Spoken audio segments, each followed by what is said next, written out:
Hello friends, welcome back to my channel. जय श्री कृष्णा। चलिए जानते हैं संपूर्ण गीता सार भगवान ने क्या कहा है, जिसको सुनने मात्र से मोह माया मोक्ष की प्राप्ति होती है। हम पूरा संपूर्ण गीता का पाठ तो रोज नहीं कर सकते हैं, लेकिन ये सार तो सुन सकते हैं ना। चलिए जानते हैं। क्यों व्यर्थ की चिंता करते हो, किसी से व्यर्थ डरते हो? कौन तुम्हें मार सकता है? आत्मा ना पैदा होती है ना मरती है। जो हुआ वह अच्छा हुआ, जो हो रहा है वह अच्छा हो रहा है, और जो होगा वह भी अच्छा ही होगा। तुम भूत का पश्चाताप ना करो, भविष्य की चिंता ना करो। वर्तमान चल रहा है। तुम्हारा क्या गया जो तुम रोते हो? तुम क्या लाए थे जो तुमने खो दिया? तुमने क्या पैदा किया जो नाश हो गया? ना तुम कुछ लेकर आए, जो लिया यहीं से लिया, जो दिया यहीं पर दिया, जो लिया इसी भगवान ने से लिया, जो दिया इसी भगवान को दिया। खाली हाथ आए हो और खाली हाथ चले। जो आज तुम्हारा है कल किसी और का था, परसों किसी और का होगा। तुम इसे अपना समझकर मग्न हो रहे हो। बस यही प्रसन्नता तुम्हारे दुख का कारण है। परिवर्तन संसार का नियम है। जिसे तुम मृत्यु समझते हो वही तो जीवन है। एक क्षण में तुम करोड़ों के स्वामी बन जाते हो, दूसरे ही क्षण में तुम दरिद्र हो जाते हो। मेरा तेरा, छोटा बड़ा, अपना पराया मन में मिटा दो, फिर सब कुछ तुम्हारा है।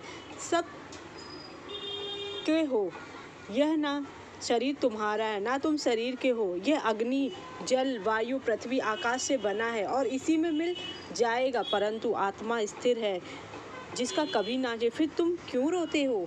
तुम अपने आप को भगवान को अर्पित करो, यही सबसे उत्तम सहारा। जो इसके सहारे को जानता है वह भय चिंता शोक से सर्वदा मुक्त हो जाता है। जो कुछ भी तुम करते हो उसे भगवान को अर्पित करते चलो। ऐसा करने से सदा जीवन मुक्त का आनंद अनुभव करोगे। गीता मेरा हृदय है, गीता मेरा उत्तम सार है, गीता मेरा अति उग्र ज्ञान है, गीता मेरा अविनाशी ज्ञान है, गीता मेरा सर्वश्रेष्ठ निवास स्थान है, गीता मेरा परम पद है, गीता मेरा परम रहस्य है, गीता मेरा परम गुरु है। भगवान श्री कृष्ण के वचन है। जो पुरुष ओम अक्षर इस एक अक्षर ब्रह्म का उच्चारण करता हुआ और मेरा स्मरण करता रहता हुआ शरीर का त्याग करता हुआ परम गति को प्राप्त होता है।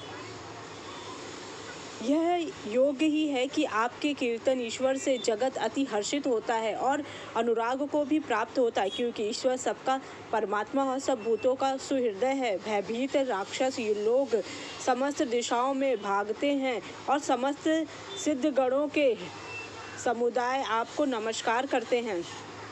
वह सब ओर हाथ पैर वाला है और सब ओर से नेत्र सिर और मुख वाला तथा सब ओर से श्रोत्र वाला है। वह जगत में सबको व्याप्त करके स्थित है। जो पुरुष सर्वज्ञ प्राचीन पुराण सबके निरंतर सूक्ष्म से भी सूक्ष्म सबका धारण पोषण करने वाला अचिंत्य रूप सूर्य के समान प्रकाश रूप और अविद्या अंधकार से परे तत्व का अनुसरण करता है। भगवान बोले, ऊपर की ओर मूल वाले तथा नीचे की ओर शाखा वाले जिस संसार रूप अश्वत्थ वृक्ष को अव्यक्त करते हैं और वेद जिसके पत्ते हैं, उस संसार वृक्ष को जो जानता है वह संपूर्ण वेदों को जानने वाला है। समस्त प्राणियों के हृदय में स्थित हो। मुझसे ही स्मृति ज्ञान और अपोहन संशय आदि दोषों का नाश अभाव होता है। समस्त वेदों के द्वारा मैं ही वेद्य जानने योग्य वस्तु हूँ तथा वेदांत का और वेदों का ज्ञाता भी मैं ही हूँ। मुझ में स्थिर मन वाले बनो, मेरे भक्त और मेरे पूजन करने वाले बनो, मुझे नमस्कार करो। इस प्रकार मत परायण अर्थात मैं ही जिसका परम लक्ष्य हूँ, ऐसे होकर परमात्मा को मुझसे युक्त करके तुम मुझे ही प्राप्त हो जाओगे। इसका सार यह है कि श्लोक में जितने देवता हैं सब एक ही हैं, भगवान की विभूतियां हैं। मनुष्य के समस्त गुण और अगुण भगवान की शक्ति के स्वरूप है। बुद्धि से इन छुट भय देवताओं की व्याख्या चाहे ने हो सके, किंतु लोक में तो वह ही है।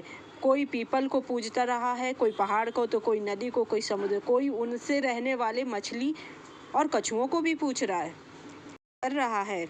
भगवान ने बताया है कि श्री कृष्ण ने दोहराया है कि देवताओं में अपने भक्तों की भौतिक इच्छाओं को पूरा करने की क्षमता नहीं है, केवल सभी इच्छाएं पूरी करती है भगवान की अनुमति दे।